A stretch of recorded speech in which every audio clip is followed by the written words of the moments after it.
묶여놨던 미국의 유명한 전설적인 육상 선수 칼 루이스가 있습니다.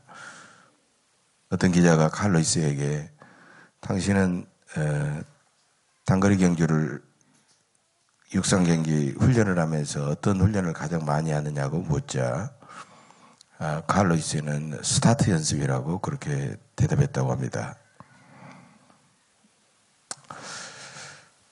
스타트 라인에 엎드리고 있다가 총소리가 나면 순간적으로 빨리 폭발적으로 출발하는 그런 훈련이죠. 달리기뿐만 아니라 무슨 일이든지 시작과 출발이 가장 중요합니다. 그래서 어떤 자세로 어떤 마음으로 시작하고 출발하느냐에 따라서 성공과 실패가 결정이 되죠. 그래서 시작이 반이다라는 그런 말도 있습니다. 우리는 또다시 새로운 한 해를 우리가 스타트 출발합니다. 여러분의 새해를 어떻게 출발하시겠습니까? 2017년 첫날 새벽 여러분의 꿈과 희망은 과연 무엇입니까? 오늘 이사야 본문에서 하나님은 보라 내가 새 일을 행하리 이제 나타낼 것이다 이렇게 말씀하고 있습니다. 하나님은 포로 생활을 하는 이스라엘 백성들을 위해서 고국에 무사히 돌아올 수 있도록 광야의 길을 사막의 강을 내시는 놀라운 일을 예비하시고 행하시겠다라고 약속하고 있습니다.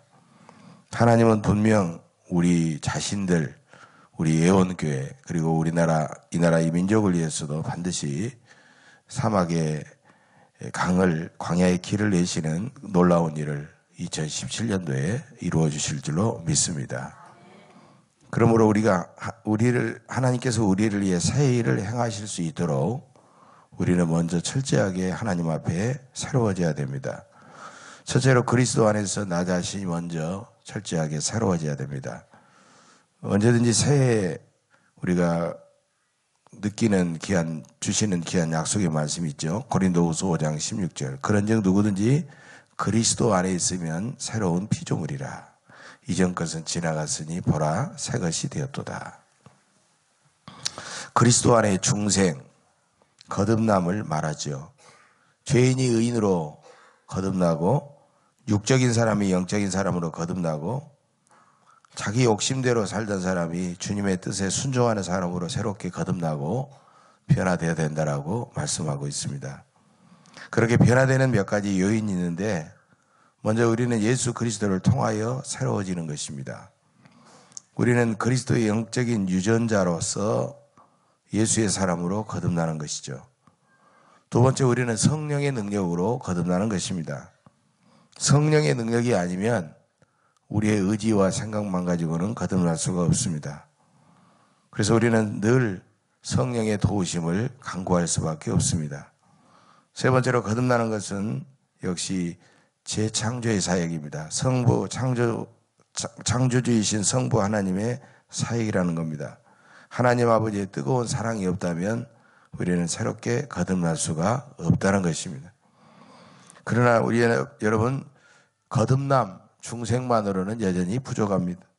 우리는 계속해서 거듭난 다음에 성장해야 된다는 것입니다. 이것을 우리는 성화의 과정이라고 말할 수가 있습니다. 성화는 구원받은 다음에 끊임없이 겉사람, 육적인 그런 허물을 벗고 그리스도를 닮아가는 것을 말합니다. 거짓되고 죄악된 습관을 끊임없이 벗어버리고 청산하는 것입니다. 그래서 우리의 생각과 감정과 행동이 그리스도의 장성한 분량에까지 이르러야 되는 것입니다. 디모데후서 2장 20절을 보면 이런 내용이 나옵니다. 큰 집에는 금그릇과 은그릇뿐 아니라 나무그릇과 질그릇도 있어 귀하게 쓰는 것도 있고 천하게 쓰는 것도 있지만 자기를 깨끗하게 하면 주인이 귀하게 쓰는 그릇이 되어 선한 일에 준비함이 되리라. 여러분 내가 생각할 때 귀한 그릇이라도 더러우면 주인에게 쓰임받지 못하지만 깨끗한 그릇이 되면 언제든지 귀하게 쓰임을 받는다는 것입니다. 여러분 새해부터는 깨끗한 마음과 깨끗한 인격으로 살아가시기를 간절히 바랍니다. 새해부터는 자기중심적이고 이기적인 삶을 내어버리고 더욱 정직하고 더욱 섬기고 희생하며 살아가시기를 바랍니다. 그래서 복음을 전파하고 하나님의 영광과 하나님의 나라를 위해서 살아가시기를 간절히 바랍니다. 두 번째로 우리 민족과 우리 사회가 온전히 새로워져야 합니다. 오늘날 우리 민족과 사회는 정말 만신창입니다. 반드시 새롭게 변해야 됩니다. 건강한 사회와 민족이 되어야 됩니다. 그리스도의 정신과 성령의 능력으로 모든 것이 근본부터 달라져야 됩니다. 우리 사회는 지금 말기 암 환자처럼 심각한 중병을 앓고 있습니다. 지도자들의 부정부패, 도덕적인 타락, 국민들의 윤리적인 불감증 등 심각한 영적인 질병을 앓고 있습니다. 여러분, 이런 영적인 질병을 치유하는 능력은 십자가 정신에서 나옵니다. 십자가 정신은 정직과 용서와 사랑과 섬김과 희생입니다. 개인과 집단과 지역과 민족 전체가 복음의 능력, 십자가의 정신을 회복하지 않으면 소망이 없습니다. 우리는 경제 정의, 사회 복지로 나아가고 있지만은 그러나 우리 주변에는 가난하고 소외된 사람들이 여전히 많이 있습니다.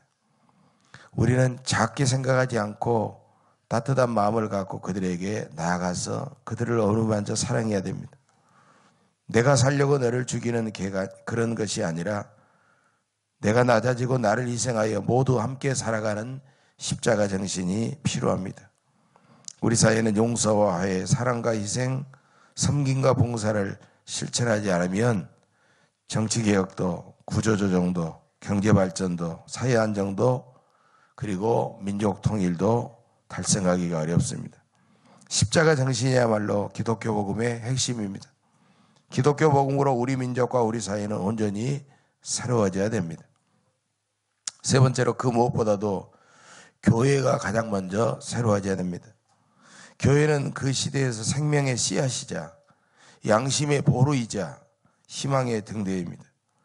어느 시대나 사회가 혼란스럽고 부패해도 교회가 살아있고 신실하고 믿음 있는 정직한 그리스도인이 살아있다면 희망이 있었지만 교회가 부패하고 그런 사람들이 사라져버리면 희망이 없었던 것입니다.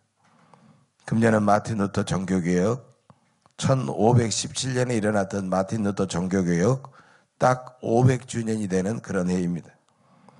전 세계적으로 지금 유럽을 비롯해서 종교개혁 500주년을 수없이 많이 지금 계획하고 이미 시작이 됐습니다. 가장 중요한 것은 교회가 그 시대의 사명과 책임을 감당하기 위해서 계속해서 교회는 개혁하고 새로워져야 된다는 것입니다. 그렇지 않고 교회가 기득권을 지키려고 하고 안주하고 교회부터 성공을 지향하고 풍요를 탐닉하게 되면 세상 사람들로부터 점점 교회는 외면을 당하고 교회로부터 떠나게 될 것입니다. 그래서 교회는 그 본질과 사명에 더욱더 충실해야 됩니다. 뜨겁게 기도하여 성령의 능력이 충만하고 하나님의 말씀에 늘 겸손히 순종하는 그런 교회가 되어야 된다는 것입니다. 교회가 그리스도인이 대단한 일을 해서 교회가 사명을 감당하는 것이 아니라 그저 기도하고 기도해서 성령으로 충만하고 하나님의 말씀을 열심히 읽고 듣고 공부하고 그 말씀에 순종하는 교회가 될 때 교회는 본질을 찾아가게 될 줄로 믿습니다. 오늘 본문 요한계시록 3장 7절 이하에 보면 소아시아 7개 교회 중에 빌라델비아 교회가 나오고 있습니다. 이 교회는 우리 주님께 구종은 듣지 않고 칭찬만 들었던 그런 교회입니다. 그런데 칭찬하는 내용이 8절 하반절에 나오죠. 내가 내 행위를 아노니 내가 작은 능력을 가지고도 내 말을 지키며 내 이름을 배반하지 아니하였도다. 이렇게 말하고 있습니다. 빌라델비아 교회는 교인들의 숫자도 많지 않았습니다. 사회적인 신분도 대단하지 않았습니다. 그들에게는 많은 재산도 가진 것이 없었습니다. 그러나 그들은 자기들이 현재 가지고 있는 작은 능력을 가지고도 하나님의 말씀에 철저하게 순종하려고 노력했습니다. 교회의 진정한 능력은 교인들이 하나님의 말씀에 온전히 순종할 때 나오게 된다는 것입니다. 우리는 신앙생활의 연륜과 교회의 장구한 역사를 자랑하기 쉽습니다. 그러나 오히려 신앙의 연륜이 오래되고 교회가 장구한 역사를 가질수록 그것 때문에 교만해지고 불순종하고 자기를 내세우고 자랑하기 쉽습니다. 우리는 하나님의 말씀에 겸손히 순종하는 모습으로 새로워져야 됩니다. 필라델비아 교회는 작은 능력을 가지고도 큰 일을 했던 교회였다는 것입니다. 바로 우리 애원교회가, 필라델비아 교회가 모델이 되어야 될 줄로 믿습니다. 이제 2017년 새해부터는 시간이 없다고, 물질이 없다고, 형편이 어렵다고, 바쁘다고 핑계대지 마십시다. 시간과 물질과 형편이 좋을 때 하는 것보다도 힘들고 어려울 때 하는 것이 훨씬 더 하나님 앞에 귀중하고 아름다운 것입니다. 어렵고 힘들지만 주님을 힘써 섬기면 주님은 반드시 선하고 형통한 삶으로 인도해 주실 줄로 믿습니다. 요한계시록 3장 10절 말씀입니다. 네가 나의 인내의 말씀을 지켰은즉 내가 또한 너를 지켜 시험의 때를 면하게 하리니. 여러분, 힘들고 어렵지만은 그것을 참고 끝까지 인내하며 충성할 때 주님께서는 끝까지 지켜주시고 책임져 주시겠다는 것입니다. 또 하나님은 12절에서 귀한 말씀을 하시죠. 이기는 자는 내 하나님의 성전에 기둥이 되게 하리라, 이렇게 말씀하고 있습니다. 여러분, 기둥은 그 집을 떠받치고 있는, 그 집을 지탱하고 있는 중심입니다. 기둥이 무너져 버리면 모든 것이 다 무너집니다. 그래서 기둥은 쉽게 바뀌지를 않습니다. 기둥이 되게 하신다는 말씀은 기둥처럼 그 가정, 그 교회, 그 사회에 꼭 필요한 사람, 기둥처럼 가장 중요한 사람, 또 쉽게 흔들리지 않는 사람이 되게 하시겠다라는 그런 약속입니다. 여러분, 직장이나 가정이나 교회나 사회에서 기둥처럼 꼭 귀중하고 꼭 필요한 사람이 되시기를 간절히 바랍니다. 우리 교회는 앞으로 우리 사회에서, 이 지역사회에서 기둥처럼 꼭 귀중하고 꼭 필요한 교회가 되어야 될 줄로 믿습니다.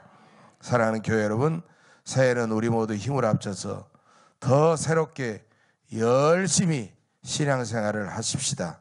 하나님이 우리를 위해서 행하실 큰 일을 기대하면서 주님의 약속을 믿고 순종하십시다. 그래서 내가 먼저 새로워지고, 우리 교회가 먼저 새로워지고, 우리 나라가 먼저 새로워지고, 그래서 새로운 역사를 창조해 가십시다. 이렇게 결단하시는 여러분 위에 주님의 놀라운 축복이 더욱 함께 하시기를 주의 이름으로 간절히 축원합니다. 기도하겠습니다. 시간을 주관하시는 영원하신 하나님, 저희에게 새해를 주시고 새롭게, 새로운 마음으로 새롭게 살도록 축복해 주시니 감사드립니다. 이제 지나간 과거 2016년을 잊고 2017년을 매일 새롭게 살아가게 하옵소서. 우리의 심령이 새로워지고 우리의 삶이 새로워지고 우리가 새로워짐으로 우리 교회가 새로워지고 우리 사회와 우리 민족이 더 새로워지게 하옵소서. 그래서 우리의 삶이 항상 주님이 주시는 기쁨과 보람과 감격으로만 충만하게 채워지게 하옵소서.